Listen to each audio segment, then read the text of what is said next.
ఓటీటీలో trend set చేసిన the family man series 3వ సీజన్ వచ్చేసింది.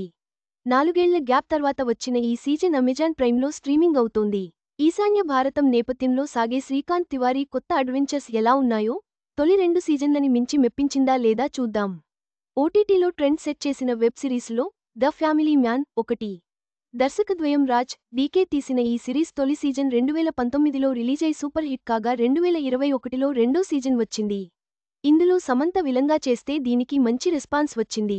దాదాపు 4 ఏళ్ల గ్యాప్ తర్వాత ఇప్పుడు 3వ సీజన్ వచ్చేసింది. అమెజాన్ ప్రైమ్ ఓటీటీలో తెలుగు, తమిళ, హిందీ, ఇంగ్లీష్ భాషల్లో స్ట్రీమింగ్ అవుతోంది. మరి ఈ సీజన్ తొలి 2 సీజన్లని మెప్పించేలా ఉందా? ఈసారి శ్రీకాంత్ తివారీ ఎలాంటి అడ్వెంచర్స్ చేశాడనేది రివ్యూలో చూద్దాం. కథేంటి? ఈశాన్య భారతంలో ఆపరేషన్ సహకార్ పేరుతో ప్రధానమంత్రి బసు ఓ ప్రాజెక్ట్ చేపడతారు. అక్కడి లోకల్ రెబల్ గ్రూప్స్ మాత్రం దీన్ని వ్యతిరేకిస్తుంటాయి. దీంతో వీళ్లతో సమావేశమయ్యేందుకు NA chief Kulkarni, task officer Srikanth Tiwari Nagaland వెళ్తారు.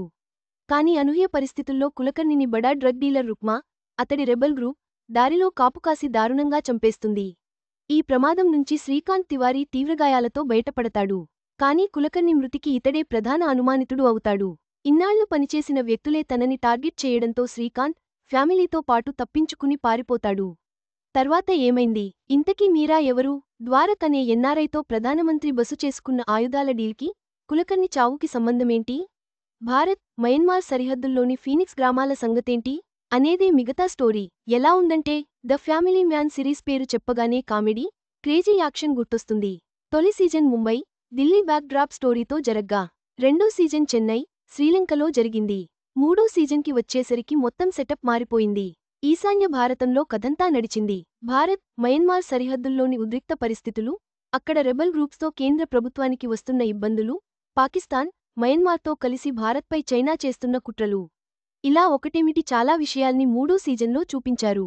ఓ కొత్త ప్రపంచంలోకి తీసుకెళ్లిపోయారు.